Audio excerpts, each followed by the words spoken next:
एक लड़की थी, वह 3 लड़कों से प्यार करती थी। 3 लड़के, तीनों बड़े सुंदर थे, बड़े होनहार थे, योग्य थे, सुंदर भी थे, पढ़े लिखे भी थे, योग्य भी थे, सब कुछ प्रॉपर था। तीनों से प्यार था,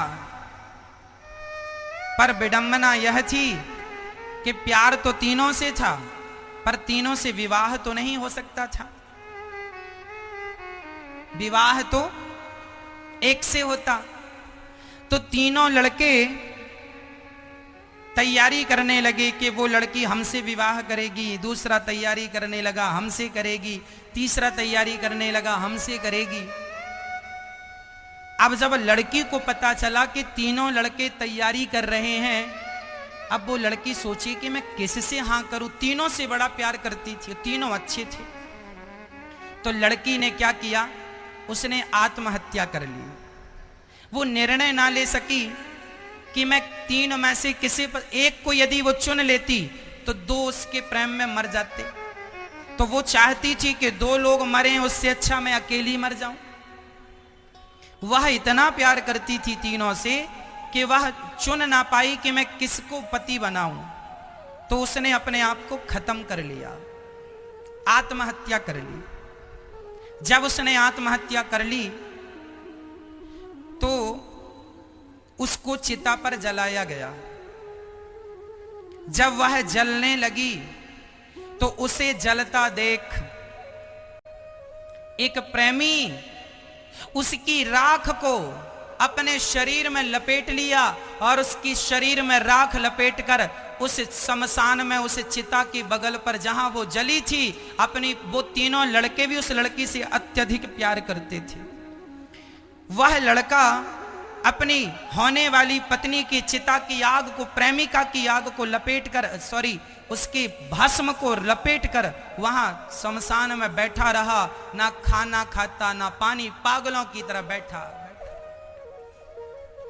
दूसरा ध्यान करने बैठ गया अपनी पत्नी का, अपने होनी प्रेमिका का, कि मेरी प्रेमिका शायद मेरे भजन से, मेरे तपस्या के बल से शायद भगवान प्रसन्न हो जाए और मैं कह दूं कि मेरी होने वाली प्रेमिका को मुझे वापस करो।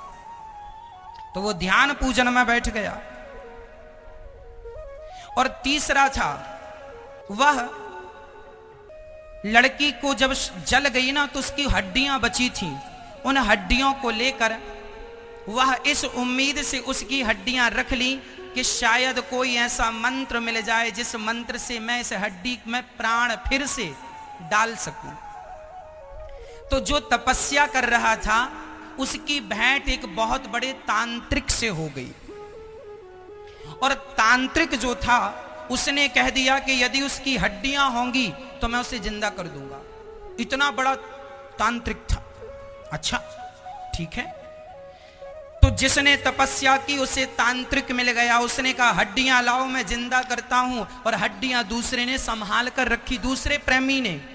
उस प्रेमी ने हड्डियां दी और तांत्रिक ने मंत्र पढ़ा, सच्ची वह लड़की फिर से जिंदा हो गई। लड़की खड़ी हो गई ज्यों की त्यों, और भी सुंदर हो गई वो लड़की, पहले से और भी सुंदर और भी बढ़िया हो गई। बताओ उस लड़की अब वो जिंदा हो गई, उसके सामने फिर 3 पुरुष खड़े हैं। बताओ वो लड़की किससे विवाह करे? जिसने उसे जीवन दान दिया वो, या जिसने उसकी हड्डियां रखी वो, या जिसने उसकी भभूति रमाई वो? उस लड़की का विवाह हुआ किससे? जिसने उसे जिंदा किया मंत्रों से, वह तो हुआ उसका पिता। क्योंकि बेटी को कौन जन्म देता है?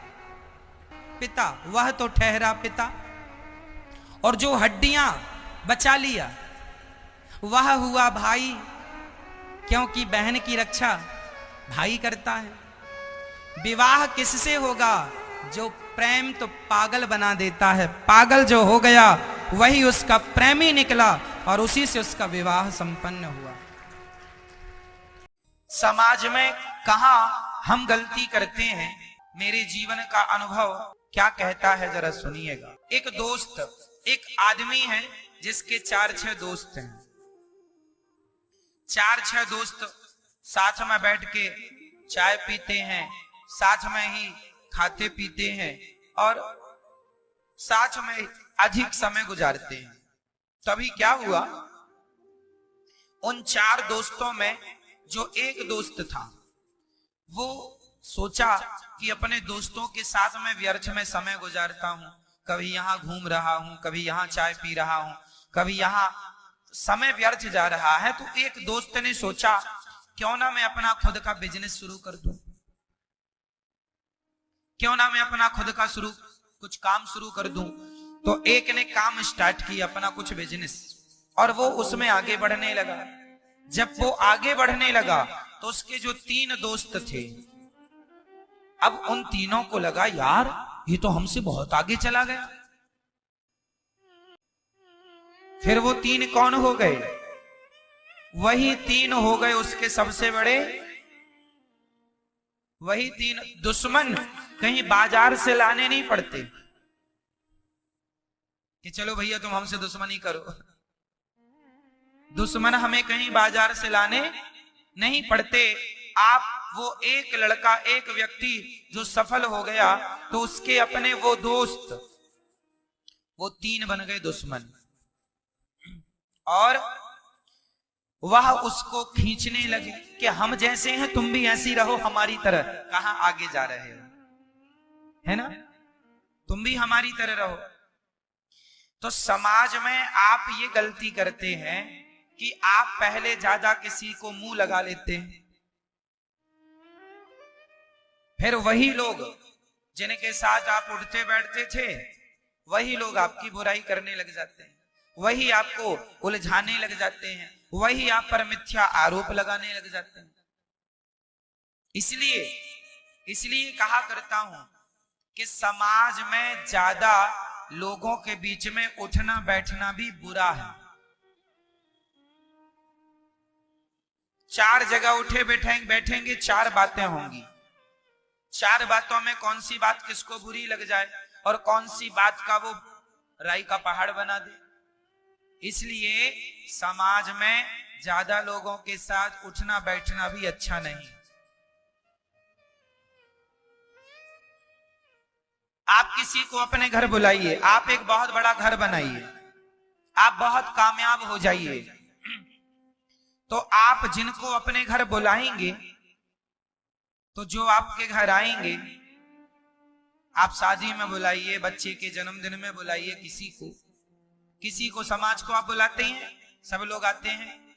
तो सब लोग आते हैं तो जरूरी नहीं है कि बहुत लोग आपको आशीर्वाद देने ही आए हैं।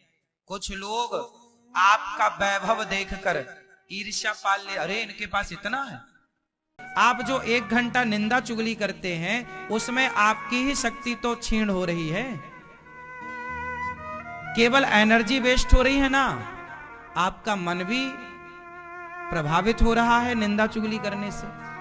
अच्छा, निंदा चुगली करने वाला तो ठीक है, लेकिन निंदा चुगली सुनने वाला बहुत बड़ा बेवकूफ है। आप हमसे किसी की बुराई करो तो बताओ हमें क्या लाभ है उसकी बुराई सुनने का। फलाना आदमी ऐसा है तो हमें क्या फर्क पड़ता है, और हम क्या करेंगे वो ऐसा है तो हमें क्यों सुनना है। हम आपसे सवाल करते हैं, आपको दूसरों के बारे में क्यों सुनना है, दूसरों के बारे में क्यों जानना है। आपकी पड़ोसन कैसी है, क्या करना है आपको जान के। जान भी लोगे तो आप कौन से धन्ना सेठ बन जाओगे। आप दूसरों को क्यों जानना चाहते हैं, खुद को क्यों नहीं जानना चाहते। समझदार वो नहीं है जो दूसरों को जाने, समझदार वो है जो स्वयं को जाने। क्या खुद को जान पाए आप, क्या खुद को समझ पाए आप, क्या खुद की जरूरतें पूरी कर पाए आप, क्या खुद को समय दे पाए आप, क्या खुद के बच्चों को संस्कार दे पाए आप, क्या खुद की गृहस्थी को संवार पाए आप। खुद पर कोई काम नहीं कर रहा है, दूसरे क्या कर रहे हैं उस पर पूरा ध्यान है, और आप पूरी एनर्जी वेस्ट करते हैं दूसरों में। जो एनर्जी दूसरों में लगा रहे हैं वो खुद में लगाते तो आप तरक्की कर जाते हैं।